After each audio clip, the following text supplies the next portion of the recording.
in the wake of the Russian invasion of Ukraine, here is a presentation of Strange Bedfellows, Shifting Alignments Among the Member States in the EU's Fledgling Foreign Policy. Why is the EU having difficulties opposing Russia with sanctions as severe as those that the United States are willing to impose?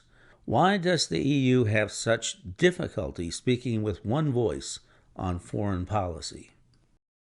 Much of the problem has to do with the structure and the history of the EU.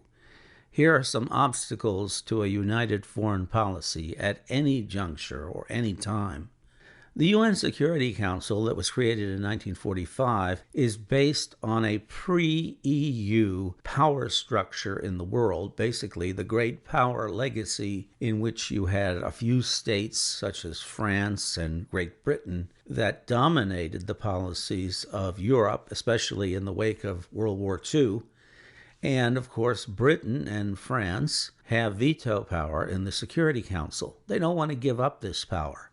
So many times the great powers, and even some lesser powers like Italy, make decisions in foreign policy on their own without consulting the EU. So that is, of course, a major problem. There's no way that the UK and France are just going to suddenly give up this great position they have in the Security Council. Second, you have Germany's outsized importance in Europe. It is the dominant nation both economically and politically in the European Union. It can hold the Union together when other nations cannot. And of course, it has its own unique economic problems which affect the sanctions regime that they're willing to support. And without Germany's support, no EU sanctions regime is going to get out the door. Finally, there are East-West divisions within the European Union due to Eastern enlargement, that is, the EU's enlargement to the east to take in countries like Poland and Hungary and Slovakia, the Czech Republic, and so on. These East-West differences are significant. The Western European countries are more independent of American foreign policy, while East European countries are more in lockstep with U.S. policy. On the other hand, the most democratic countries in the European Union are in the western part of Europe, while nations like Poland and Hungary are moving steadily in the direction of autocracy, which would make them look somewhat like Russia. So you're going to have disagreements in Europe over the single foreign policy direction of something like the European Union. It's simply unavoidable. Next, I want to play a video by Ulrich Sedlmayr, who is with the London School of Economics and Political Science, and he's a specialist in threats to democracy and the rule of law within the EU. Last October, he gave a presentation to the European Union Studies program of the University System of Georgia. And a number of us attended that presentation. And Sedlmayr talks about the divisions within the EU, predominantly between Poland and Hungary on the autocratic side, and the rest of the EU, which is more committed to democracy, and how this is undermining the EU's commitment to democracy generally, which you might think would have an effect on the policy of the EU towards Russia now that the Ukraine crisis has occurred. I'd like to cover in my talk is first to discuss a little bit the terminology that we're going to use, or that I'm going to use to make some clarifications. Then I would like to give you some overview of how democratic backsliding manifests itself in the European Union, both as the development of democracy in the EU more generally, as well as specifically in the two cases that you probably are aware of, are problematic cases, Hungary and Poland. What I would then like to talk about is the instruments that the European Union has to do something about backsliding in its member states. And after that, I would like to discuss whether and to what extent the European Union has used those instruments, and also talk about the impact that the European Union has had with those instruments, what kind of impact those interventions had on domestic changes in Hungary and Poland and some of the other countries that they've been used against.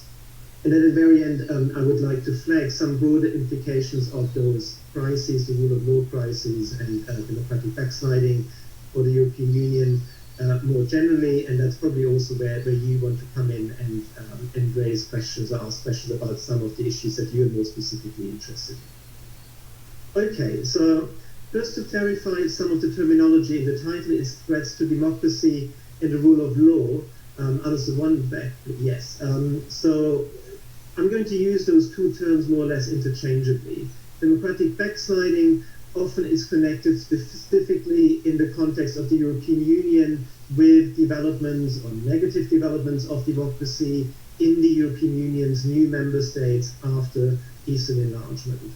But it's also used beyond the case of the European Union more specifically in the broader literature on democratization and autocratization, where democratic backsliding is used to describe a very specific type of challenge to democracy, which has been called executive aggrandissement, which is essentially very different from previous challenges to democracy through coups or where the executive was being replaced by a new executive.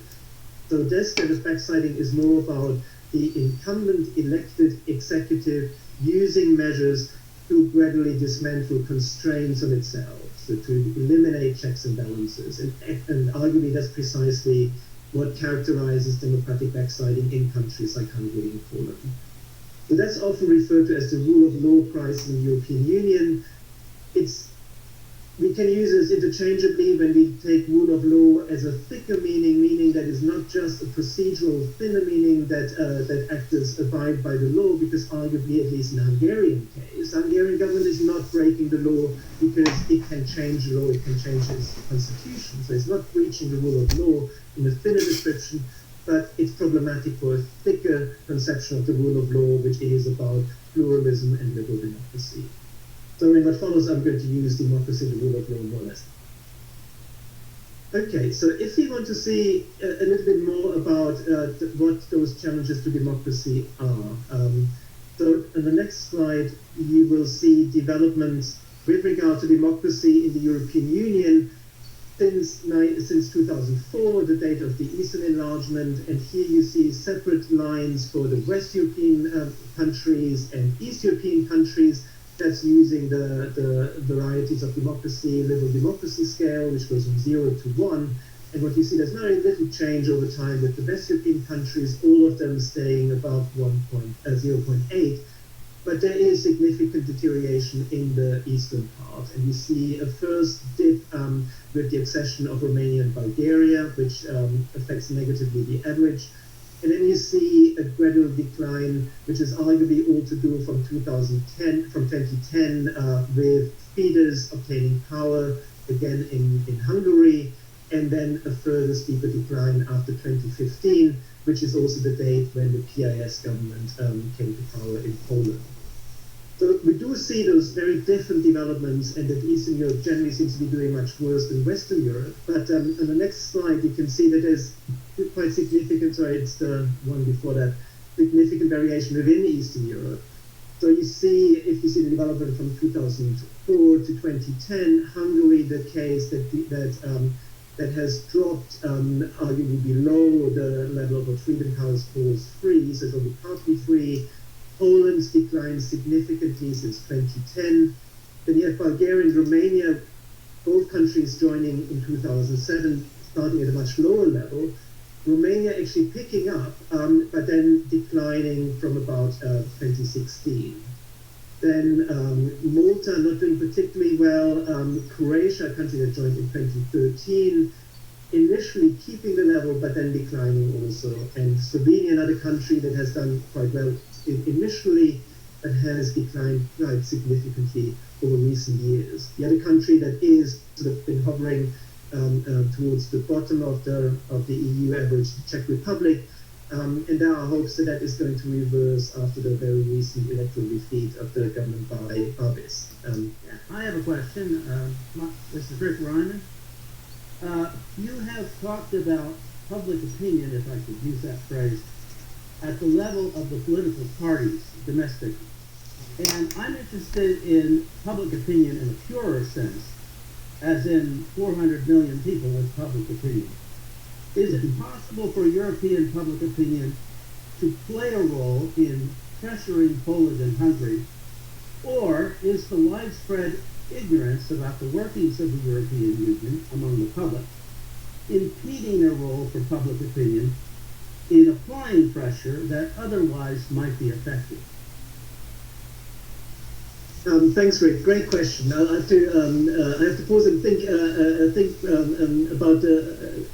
So I think you're making 2 points. The one is really about can public opinion be effective? And I think yes, definitely it can. I mean, as I mentioned earlier, sort of what we see changing, and sort of why we see a change, and especially with regard to the budget conditionality, why, and it's partly the Nordic countries, but also the Dutch government very strongly, they keep referring to the European taxpayer. So I think that's indirectly referring to public opinion.